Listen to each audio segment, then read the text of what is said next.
Saludamos a Unai Sordo, secretario general de Comisiones Obreras. Egunon. Egunon. Usted hablaba del mal planteamiento de la negociación hace unas semanas para la investidura de Pedro Sánchez. Esta semana ha habido novedades. ¿Sigue ese mal planteamiento? En mi opinión, sigue siendo manifiestamente mejorable porque hasta donde yo sé no hay un espacio de negociación bien armado donde se estén debatiendo las propuestas programáticas y donde se esté planteando en qué términos se va a dar la próxima investidura, si es que se da. Y por tanto creo que los tiempos pueden volver a agotarse y sería bueno que cuanto antes Partido Socialista y Unidas Podemos se pusieran a resolver lo que creo que es una necesidad ya clamorosa del país, que es contar con un gobierno, ¿no? Hemos tenido conocimiento de esa propuesta que ha realizado Unidas Podemos esta semana al Partido Socialista. No sé si usted ha apreciado algún cambio, alguna novedad en ese planteamiento de Unidas Podemos. No, bueno, he leído la propuesta, que es bastante amplia, son 119 páginas, yo creo que hace una disección de sus aspectos programáticos, lo plantean como una propuesta abierta y flexible, lo cual siempre es de agradecer, y luego concluye con una serie de distribuciones sobre los ministerios. Claro, el problema es que los términos en los que se rompió la última negociación parece que no son los términos en los que se va a rehacer, si es que se rehace esa negociación, ¿no? Y por tanto estamos en una especie de cruce de caminos que no pinta nada bien. Y desde luego España necesita un gobierno porque los contextos internacionales y lo que está pasando aconsejan cuanto antes normalizar la situación institucional del país, porque hay que hacer cosas de mucho calado y no se puede estar con un gobierno en funciones, y no quiero pensar ya en un escenario de nueva convocatoria electoral que, aunque va cobrando cuerpo, me parece que es un escenario absolutamente indeseable, ¿no? Da la sensación de que alguien quiere retomar la negociación en el punto donde se dejó. ¿Se puede hacer eso? Bueno, pues es lo que plantea Unidas Podemos. Yo creo que la ruptura de una negociación acaba teniendo costes y casi nunca se retoma desde el punto donde se dejó. Seguramente no es muy realista ese planteamiento, pero tampoco parece muy lógico cuando no se estuvo tan lejos aparentemente de un acuerdo empezar una negociación de cero, ¿no? No parece tampoco esto muy lógico. A nosotros no nos corresponde tampoco definir los raíles de esa negociación. Un sindicato no está para eso, ¿no? Pero sí para exigir que cuanto antes se pongan manos a la obra, porque no quedan tantos días, porque tendría que haber todavía una ronda de consultas con el jefe del Estado para nominar un candidato, y bueno, el tiempo pasa más rápido de lo que parece y son muchos los retos que tiene el país, como estamos viendo todos los días. La propuesta programática va en la línea que quiere Comisiones Obreras. En cuanto a contenidos. Bueno, son los contenidos que ya son conocidos. Viene un poco la propuesta programática de Unidas Podemos, no son tan distintas a las que se plantearon en la negociación de los presupuestos del año pasado, los frustrados presupuestos generales del Estado. Bueno, son propuestas que dan un poco la línea de la izquierda y que seguramente en un proceso de intensidad de negociación con el PSOE podrían llegar a acuerdos razonables en algunas materias que para los trabajadores de este país son muy importantes. No estoy pensando de regulación laboral, estoy pensando en pensiones, en fiscalidad, bueno, en impulso de una serie de medidas que, bueno, están relativamente, yo creo que bien planteadas, ¿no?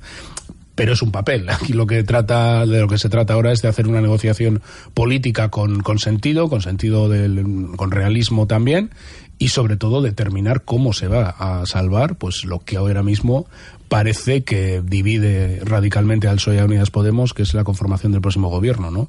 Para nosotros es muy importante la negociación programática, es lo que va a determinar si modificamos la reforma laboral, si revertimos la reforma de pensiones y todo este tipo de cosas, ¿no? Y es a lo que vamos a instar a los dos grupos y a alguno más, porque no sirve con el PSOE y Unidas Podemos, no lo olvidemos, para intentar que haya una investidura con éxito. Ha hablado de reforma laboral, de pensiones, hemos visto lo que ha dado de sí este gobierno en solitario de Pedro Sánchez. ¿Se impone la participación de Unidas Podemos para ir más allá? Yo siempre hemos dicho que el sindicato no está para decir cómo tiene que ser un gobierno. Sí tiene que ser en coalición, a la portuguesa, con apoyos externos. No es nuestra función. Lo que sí hemos dicho que necesitamos, lógicamente, un gobierno asentado en una mayoría parlamentaria, un gobierno fuerte, por decirlo de alguna manera. ¿Por qué? Porque 4 años de legislatura son largos. Porque este país necesita acometer reformas estructurales muy importantes. pero no reformas estructurales como se han tomado en la última década, que es exactamente igual a reformas de recorte, a reformas de devaluación, a reformas de adaptar nuestro sistema productivo, nuestro sistema de formación profesional, nuestra fiscalidad a un mundo que ha cambiado mucho en la última década, ¿no? Y este tipo de reformas pues no se hacen si no hay por lo menos un amplio consenso o una mayoría que impulse a un gobierno, y un gobierno a la vez capacitado para negociar con el resto de grupos, porque muchas de estas reformas tienen que ir más allá de una legislatura y de dos. Y por tanto creo que es condición sine qua non para la agenda política que tiene España y que tiene toda Europa en los próximos 4 años consensuar un gobierno con una estabilidad parlamentaria importante. Y claro, esto si lo quieren hacer desde la izquierda, y en opinión del sindicato es un momento idóneo para establecer unas políticas progresistas, tiene que partir de un acuerdo fuerte entre el PSOE y Unidas Podemos. No hay otro escenario, ¿no? Gobierno de coalición o no, esto es cuestión de los partidos. Usted se reunió con Pedro Sánchez en esa ronda con con asociaciones, sindicatos, antes de emprender una segunda fase, una posible segunda fase de negociaciones para un segundo intento de investidura. ¿Está en el ánimo de Pedro Sánchez, según lo que palpó usted, de intentar evitar unas elecciones a toda costa? Sí, él traslada que en ningún caso quiere elecciones. También traslada una negativa a explorar el escenario nuevamente del gobierno en coalición. No dijo nada que no esté diciendo en público Pedro Sánchez, el propio gobierno, el propio Partido Socialista en este momento.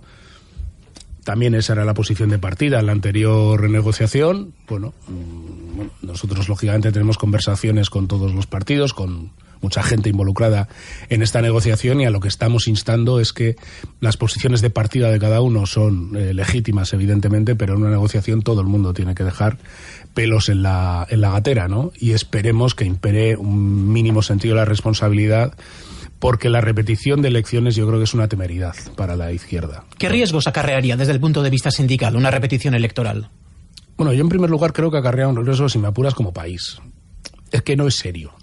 Es que no es serio que otra vez, porque se han determinado unas minorías mayoritarias, no se han determinado mayorías absolutas, los partidos políticos sean incapaces de negociar un marco de gobierno y se vuelva a decir a la ciudadanía, oiga, resuélvanos el asunto. No es muy serio.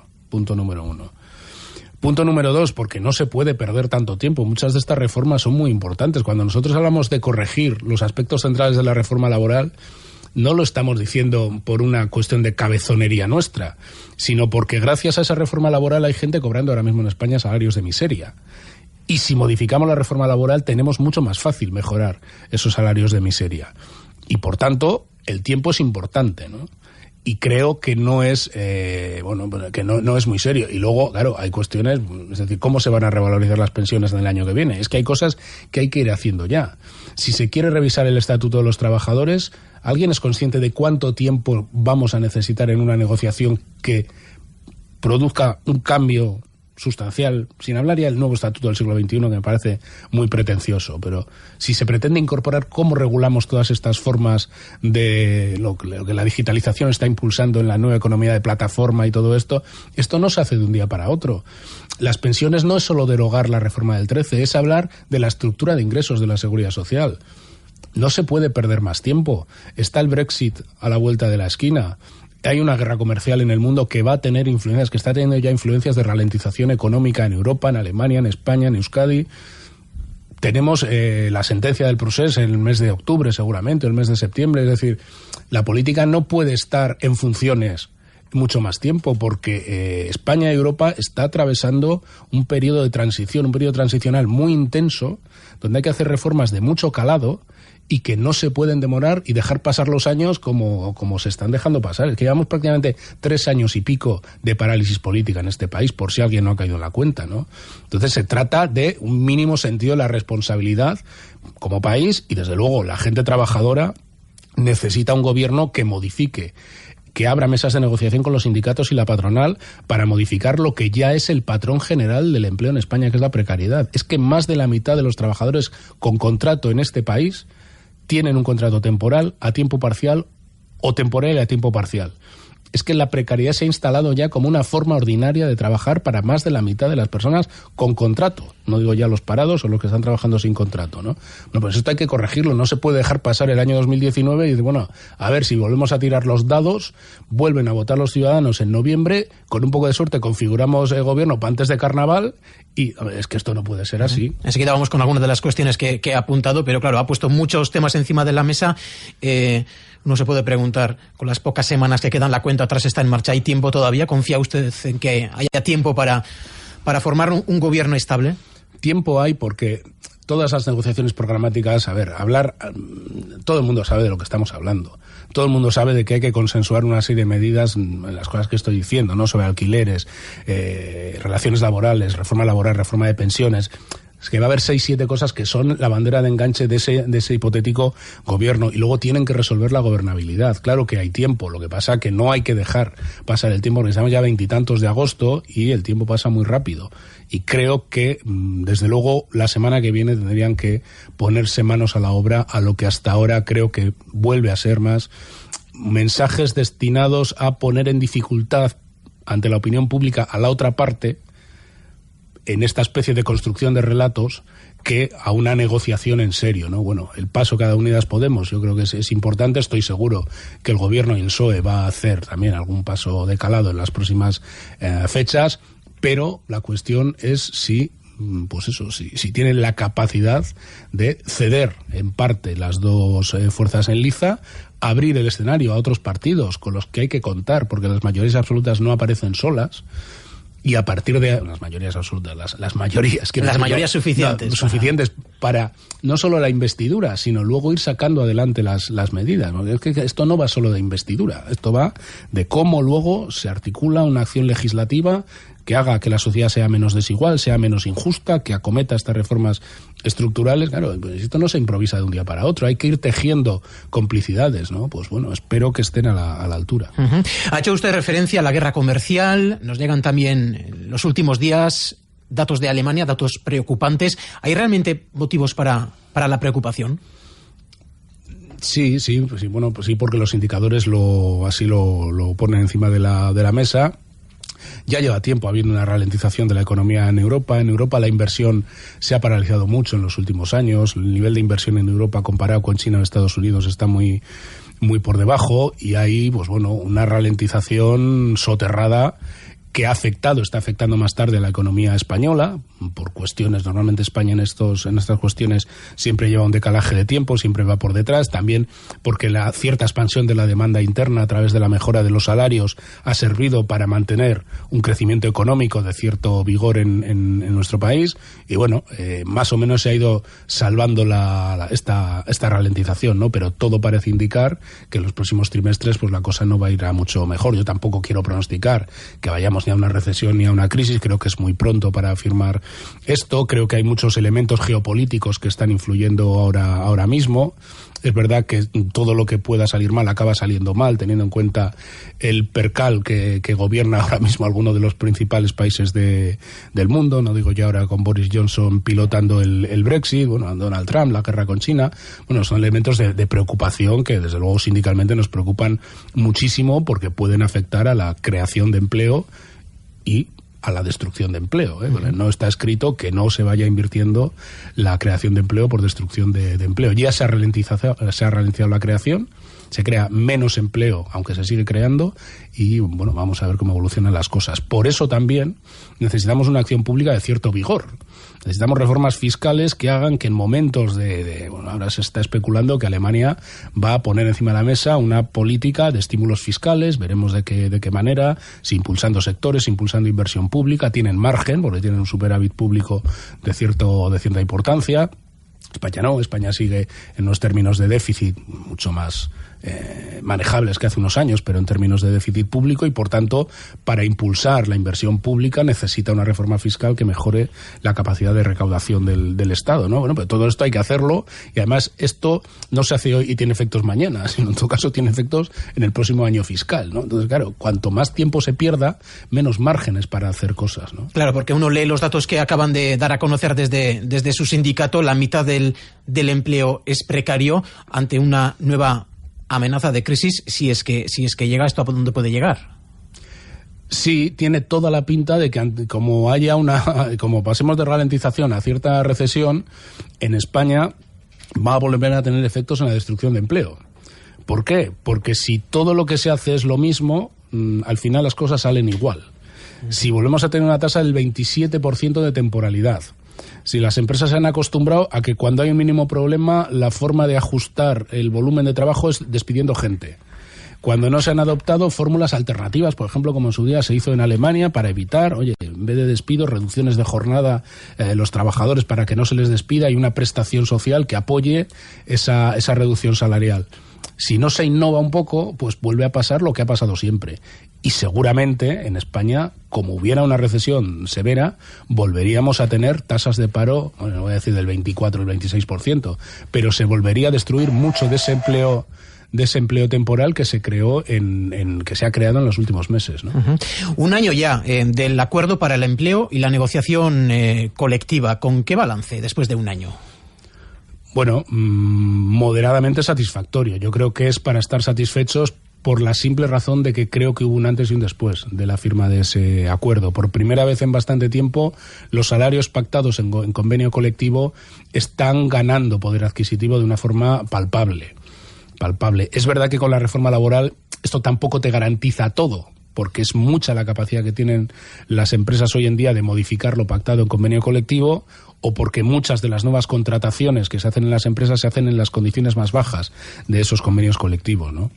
Pero estar ganando un punto y pico de poder adquisitivo en este año desde que se firmó el ANC creo que es una buena noticia. Está costando Dios y ayuda en muchos sectores implantar el salario mínimo de convenio de 1.000 euros mensuales, de 14.000 euros anuales, que es un compromiso que estableció, que firmó la propia COE, pero luego nos estamos encontrando con resistencias en muchos sectores y en muchas empresas, y es un poco la pelea, ¿no? Tensionar también la negociación de los convenios colectivos, una subida media del 2,27%. Creo que hay que tratar de que esta subida salarial sea un poco mayor, se acerque más al 3 que al 2, como firmamos en ese ANC, pero teniendo en cuenta que estamos en una inflación muy baja, pues bueno, creo que podemos estar relativamente satisfechos del desarrollo de la ANC. Uh-huh. El problema es que esto se está dando en una precarización enorme del empleo y por tanto no se puede caer en ningún tipo de autosatisfacción, porque como digo, mucha parte del empleo que se está generando es muy, muy precario.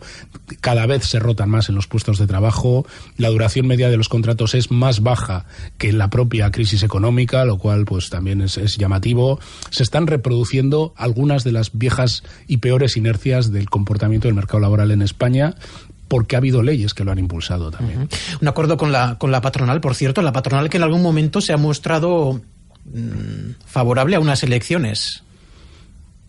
Bueno, que expliquen ellos la posición. Yo alguna vez que han dejado caer algo así me parece una posición rara. No creo que alguien pueda plantear en serio que la solución a este bloqueo político sea votar otra vez, ¿no? No por el hecho de votar, que está muy bien votar, sino porque, en fin, no me parece a mí muy serio ese planteamiento, ¿no? Lo que tiene que haber es un acuerdo político. Otra cosa es que seguramente no solo la patronal, sino una buena parte del poder económico de este país pensaba que aquí había un partido que iba a ser Ciudadanos, sobre el que iba a pivotar toda la configuración de nuevos gobiernos, y Ciudadanos, pues bueno, pues se ha puesto en una posición que yo creo que no la entiende nadie, y particularmente pues no la entiende una parte de los poderes económicos que por otro lado impulsaron a Ciudadanos, dicho sea de paso, y mediático, porque es un partido tratado mediáticamente con guante de seda. Y por tanto, como ese escenario de que todo pivote en torno a Ciudadanos pues no parece que vaya a funcionar, pues dicen, pues vuelvan a echar los dados. Pero claro, esto no es serio. ¿Ustedes respiran tranquilos con que Ciudadanos ya se haya apartado de ese posible acuerdo? No es una cuestión de respirar tranquilos, porque a mí me parece un problema que un partido como Ciudadanos, que se suponía que tenía un efecto, o que pretendía un efecto regenerador sobre la vida política institucional en España, hablando en plata, se haya tirado al monte, ¿no? Y haya caído en esta especie de gamberrismo político en el que algunas veces está instalado, compitiendo, a veces casi sobrepasando algunas de las barrabasadas que pueda decir Vox en algunos temas, ¿no? A mí no me satisface que el debate entre las derechas en España se haya ido al monte, ¿no? Es un escenario que para nada me guste, porque no me parece bueno para la sociedad española, porque la polariza, Ahora, hombre, Ciudadanos, que es un partido en lo laboral, en lo económico, que dice que es ultraliberal, pues lógicamente cuanto menos influjo tenga en el próximo gobierno, mejor para los trabajadores y las trabajadoras, ¿no?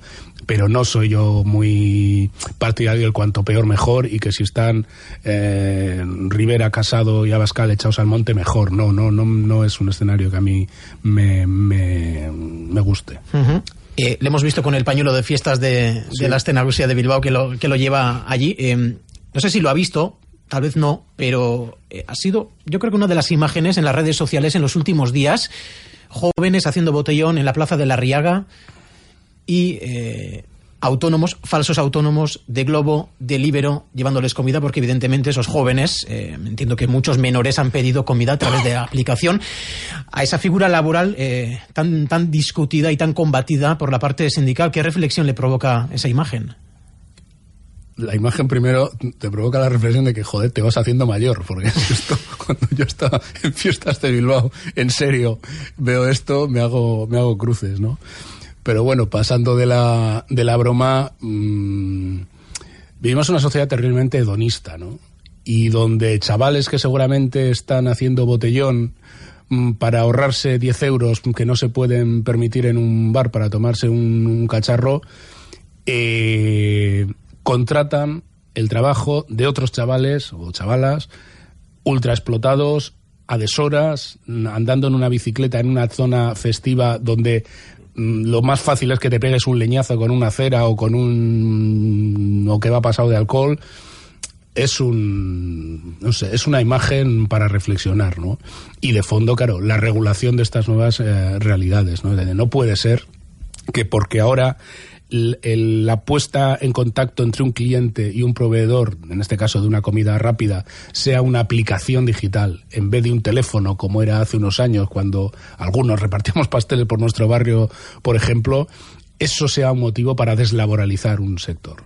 Para que estos chavales se les haga, que a veces no son tan chavales, igual en las bicicletas sí, pero hay otros servicios, otra economía de plataforma, donde hay gente muy mayor, que ha perdido el empleo, que se ha enganchado a este tipo de cosas, y se les llama emprendedores, tienen que pagarse la seguridad social, funcionan en base a unos logaritmos que les exigen unos tiempos de trabajo, es decir, y esto se pretenda vender como trabajo autónomo, no puede ser, hay que regular.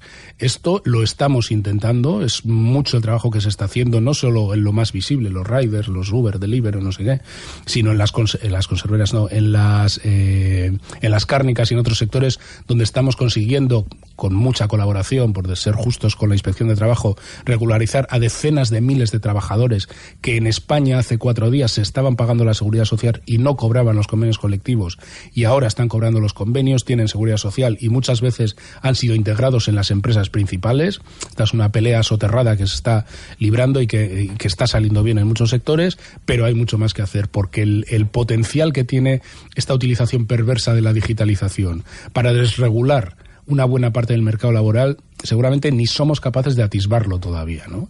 Se está huyendo del derecho laboral, se está intentando decir que la relación entre una empresa y un trabajador es una relación entre iguales, es la mercantilización del mundo del trabajo, ¿no? Esto es una pelea de mucho fondo a la que habría que abordar con la negociación de ese nuevo estatuto de los trabajadores para dar cabida a estas nuevas realidades, pero no para normalizarlas, no para darlas carta de naturaleza, sino precisamente para impulsar el reconocimiento de que cuando hay dependencia hay una relación laboral entre empresa y trabajador, se escriba en inglés, en chino o en portugués, me da igual, ¿no? Y es un trabajo, es otra de las razones por las que necesitamos cuanto antes una normalidad institucional y un gobierno para abrir esas mesas de diálogo social y abrir estos escenarios, ¿no? Unai Sordo, eskerrik asko. Zuei.